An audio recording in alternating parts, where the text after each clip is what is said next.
You wake up. That's the sound of your mind after realizing that Chapter 4 of Make Your Mark is actually good. Now, last time I did a video on Chapter 4, it got a whole staggering 21 views. Or maybe even more. I haven't checked in like a little bit. So I thought I would continue to give my thoughts on the chapter, which I was already going to do that. Anyway, this is part 2. We already went over the 44-minute special Bridal Woodstock, the first episode, and now we're going to take a look at the next 3 episodes. We're going to cover Top Remodel, Jigsaw Games, and Sunny Side Up. By the way, this video won't contain much footage of actual Chapter 4, because the last time I decided to do that, I got smacked off a cliff by copyright twice and had to re-record 3 times. So instead, enjoy Stinky Tell Your Tale. Now, I don't really have too much to say about Top Remodel, so we're just gonna kind of go over a few things that I liked/disliked about the episode, and also talk about, you know, our favorite characters. Just kidding, not our favorite characters, Hitch and Easy. But anyway, in this episode, the main 5 gang are remodeling the old Canterlot factory from the movie, which, yes, already such a great, fantastic choice for the second episode. It's been sitting there for way too damn long, so it's nice to see them kind of finally doing something with it. And I think the choice of having Canterlogic turn into Canterlot Studios is another really, really great choice. Because one, it just leaves more room for just great ideas and potential. I mean, literally in the 4th episode, they already play around with the idea of Canterlot Studios. And it just goes to show already that it was a great idea to have. And it's also able to just introduce new, fresh things and ideas in a non-forced way. Yes. The other aspects of the episodes, however, they were just kind of alright, such as the song. The song kind of sucked, I'm not gonna lie. Plus, there's not really too much to talk about this episode. We did get to see Sprout again, which I think is another absolute yes. By the way, I want you to count how many times I say yes in this video, because honestly, I'm curious at how many times they're going to say yes in this video. But anyway, finally doing something more with the Sprout. But what do they do with Sprout in this episode? Well, he just kind of, he complains, I think? But for real though, I do like how they have Sprout doing things again. As long as they don't, like, forget about Sprout, I'm fine with that. Plus, he did have a couple of funny moments, but, you know, nothing too much to write home about. However, another part of this episode I would like to praise is that Pip got another, actually no, not another, but she got a new character trait, which is awesome. She likes horror now. Oh my god, you're telling me Pip's character is even better now? How in the world? Brother, I do believe, though, that Pip's interest in horror was explored in the Generation 5 comics. But I just thought that was just going to be a comic exclusive thing. I didn't think you guys were going to bring it into the actual show. Plus, I only thought the G5 comics were just going to be the only good source of G5 content for a while. But apparently not, thanks to this chapter. Good on you, Pip. But now, let's talk about Misty and Opaline. Ooh, gosh. Let me tell you, they get so much better in this chapter. For this episode, however, they don't really do all that much, as Misty and Opaline are just kind of doing the same old as they've been doing. Misty is sent to go get the stupid little Sparky Dragon, and she doesn't go get Dragon, and Opaline does pretty much nothing the whole entire time. Now, my biggest problem with Opaline in this series is that she practically does nothing. All she does is just tell Misty, hey, do this thing for me, please, and if you do not, I will vaguely threaten you. She is a villain. Make her do something other than just blah blah blah blah blah blah blah. Make her do evil things, say evil things. Do something. Don't fail me again. Oh yeah, what you gonna do about it, huh? However, this is the episode where Misty's true character arc starts. She states that she really does not want to go after the dragon anymore, and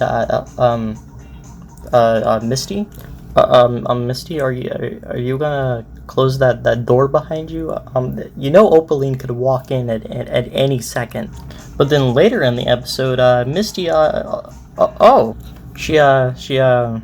she closed the door. We directly see the conflict of Misty not wanting to catch dragon, and how she also wants to make Opaline proud and get her cutie mark finally by, catching the dragon.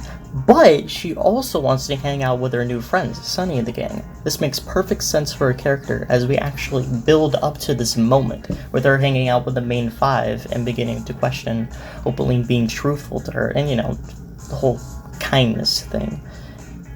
With the main five having shown her a lot of kindness. And finally, her character is more than just, hi guys, I certainly wasn't doing anything bad or suspicious or anything. I was doing this. Yeah. Of course, her character does still do this, but it is balanced out and toned down significantly from the last chapter, with their other character traits being more prominent and her character arc being more fleshed out this time. Then she claims there's no more fooling around and she is finally going to get that dragon that everyone, including me, hates. Although Sparky, honestly, though, wasn't too terrible in this chapter. No, he's not Spiky. He's not my Spiky Wikey. Sparky really was pretty tolerable in this chapter. I do, however, think Top Remodel was the weakest episode in the bunch, but it's still not a terrible episode. And, oh yeah, I forgot to talk about Izzy and Hitch. They're good. I really never had a problem with how their characters were written. Hitch is Hitch, and Izzy is still great value Pinkie Pie. Jinxie Games! Oh, more Bridalwood stuff. That's cool. Again, nice to see more locations than just Maritime Bay. It was getting pretty old. And let me just say, the comedy in this episode, it's funny. Oh my god, that's 3 episodes in a row! This episode still is... This episode is better than the last one, but it's still just kind of good. I liked it. Who should we talk about for this episode first? I choose... you. And, oh god, no, please, no, not alphabets. Bring the guns, bring the tartar sauce, please, God. Now, basically, the whole gist is that Queen Haven and Alphabet Soup, they're pretty much dating. And it was at this exact moment when I learned this, that Tell Your Tale can literally just go suck a big fat apple. Yes, because this proves that Tell Your Tale is just worse versions of the chapters, the main series. Because they did this whole romance thing with Pip and Zip discovering Alphabet Soup and Haven's relationship in Tell Your Tale, which they already knew in this episode. And to further prove my point, the literal, I think 53rd episode of Tell Your Tale as the Misty Clears, that episode that I gave a brief mention to in the last video, yeah, that's just a worse version of the Chapter 4 finale, pretty much. As for them dating, I think it's fine. Alphabet Soup is kind of pretty boring and basic, but at least they found something to do with them. I do like that they're doing at least one thing with Alphabet Soup. Also, let me just say, it's awesome still seeing Pip not trying to take a selfie for once. We are on a really good streak, boys. Let's keep this up. Also, goddamn, Pip is adorable. As for the rest of the episode, it's kind of just a bunch of stuff that doesn't really matter all too much. We do get to see some Misty stuff, which we're gonna talk about. Dude, she's literally just chilling and watching TV at the Maritime Bay Lighthouse for a bit of this episode, that's just hilarious. But while she's at the lighthouse, she realizes that the dragon is not at the lighthouse, and instead while she's in the lighthouse, she tries to look for something else that could be useful, causing her to look through some this chest thingy. I don't really know what the chest is doing there anyway, but she looks through the chest and she finds this photo. Let me just say, this photo is so adorable and so wholesome. Ha! Pips and Zip's heads are cut off. Basically, that photo is kind of used to carry Misty's character arc even further. I guess to slowly realize more of how much he cares for the main five, and how special it truly is to kind of be with people, or ponies in this case, that you really care for and want to be with. It's an important moment for her that makes her question even further what she truly wants, her cutie mark or everlasting friendship. This is then taken further as when the main five do come back to the lighthouse and Misty runs away again, forgetting to take the photo with her. She's confronted by the dragon Sparky outside, who I still don't like, but Sparky gives Misty the photo. This time, instead of trying to take the dragon, which she has a very, very clear and easy opportune time to do so, she doesn't. She just can't now. She just can't now. Because it's such a strong character moment for her. It shows how much she has gone to care for her new friends and how she is fully just on the path of redemption. Of course, she is still conflicted on the inside of, Opaline, Cutie Mark, and her friends. But now it has truly become a possibility for Misty to portray Opaline. And I'm not gonna lie, this moment between Sparky and Misty was kind of a very cool and cute moment between the two. Like, dang. Pretty decent episode. I really enjoyed that one. Dang, 3 episodes in a row. Let's see how the 4th one fares. So, the point of the game is you push some pony over? Right! Or they push you over. You just push? Is there a starting bell or a score? Do we flip a bit to see who goes first? Or do I just... Right! Winner! Wait, him? Also, I feel so bad for Hitch in this episode. It is kind of funny though. Now it's time for Sunny Side Up, and this, oh my god, this is such a cute episode. This episode immediately opens up with fire, and Opaline maniacally laughing. Cool.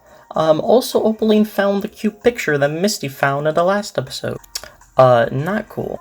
However though, when she sees the picture, she points out something. And we finally, after 50 Tell Your Tale episodes and 3 goddamn chapters, we finally get to know what the freak is up with the whole Cutie Mark butt glow thing. Yes! Anyway, it just turns out that it just happens when ponies are united together doing cool things together. Powers the gay beam and such. Okay, makes sense, I guess. I'm not crying, you're crying. Now, is Opaline going to know about how Misty failed to get Sparky again? Now, we have just seen Misty? No, we have just now seen Misty refuse to take Sparky with her to Opaline and get her cutie mark finally for about over 20 times now over the course of these 3 chapters. Now, how will Opaline react? Probably with anger. I did expect that, but what else? Punishment? Like again, she has been vaguely threatening Misty for a really long time now. It would probably be time for Opaline to kind of finally punish Misty for failing 20 times, probably longer, but nah, she probably won't. When I was growing up in Skyros, they were the golden ponies, the favorites. Every pony loved them, but Oh wait, never mind. We're just gonna get a quick little random backstory first. I mean, sure. Interesting to know that Opaline dates back to when Celestia and Luna were young. That's a really long time. Also, just to be mean, Celestia's hair should be pink. Well, now that that's over, let's get back to our usual antics and ignore this pun. from this moment on, consider yourself grounded.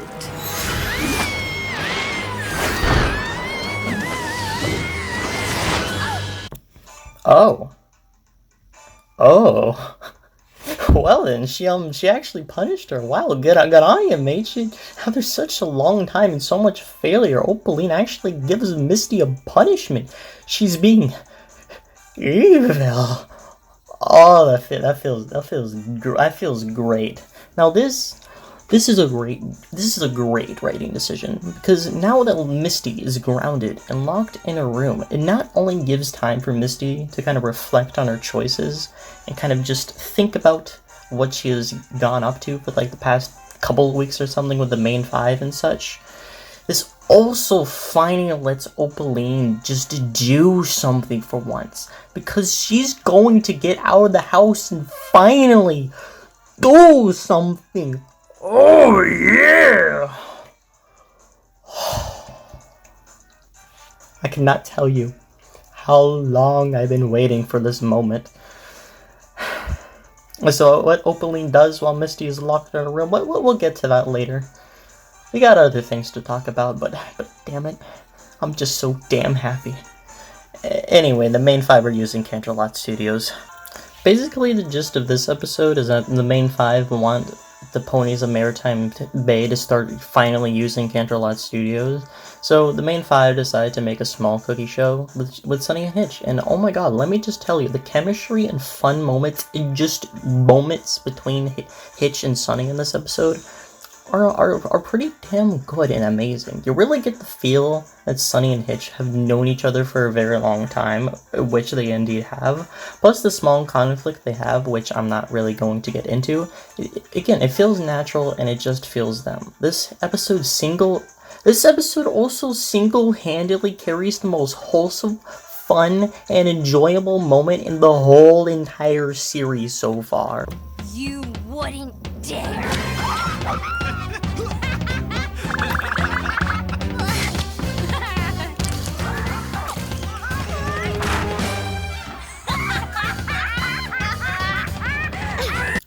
Now, I'm not saying I'm depressed or anything, but this right here made me smile. And not just any smile. A type of happy smile. Happy to the point where the smile on my face reached both sides of my face. Happy to the point where I teared up a little bit. Happy to the point where my smile was bigger than it had been for quite some time. When was the last time I smiled that big? Since I watched My Little Pony Generation 4.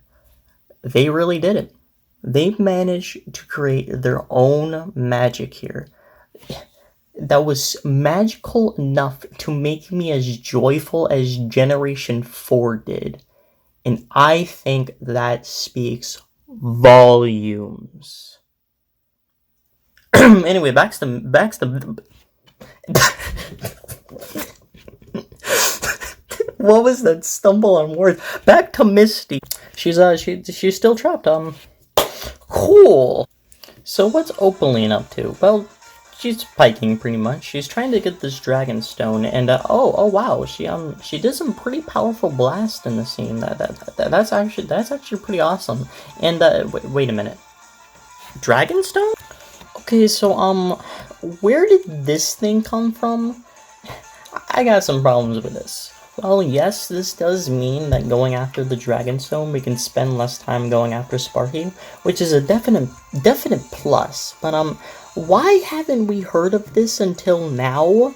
Surely Opaline would have known about this and tried to get the Dragonstone much earlier than at this moment in the show, but I guess not. I do like how this lets Opaline go outside and lets Misty take a breather, but come on, dude, this is just completely random. Didn't you only need the dragon fire? Fire? Anyway, while Opaline's going and doing that, the main five are giving their own emotional speech about being your true self and not doing stuff that you don't want to do, and Misty's watching. Honestly, what a great way to further Misty's character development while she is in home jail. She really hasn't been her true self, like, literally the whole entire series. As I said earlier, her main character trait was, I'm doing this, you know, and being her true self is just a necessary component to her development, as when she is with the main five, she has that opportunity to do so, and this also heightens the want she has to hang out with him and furthers the conflict in her heart on who to choose. Should she choose Opaline or the friends that have changed her viewpoint of the world for the better? And during this moment, she realizes that she does have this conflict. So, what does she do? She packs up and decides to leave, which she can't because she is still in home jail, stuck in the room. But now, there is no return for her character arc. She is fully committing to the seeing her friends and ditching Opaline, finally. Is this really the right move, Madame Taffy Tail? This is the only life I've ever known. Voices. From this moment on, I make my own friends. From this moment on, I... Make sure Opaline doesn't find out I just said all that. Well, never mind. I think it's clear that she is still confused and conflicted and actually still scared of Opaline, which I think it's completely fine, you know? She does literally state that she's so confused, and it's not like she can just straight up leave at the moment because of, you know, Opaline. Anything you need. Mind telling me what that is?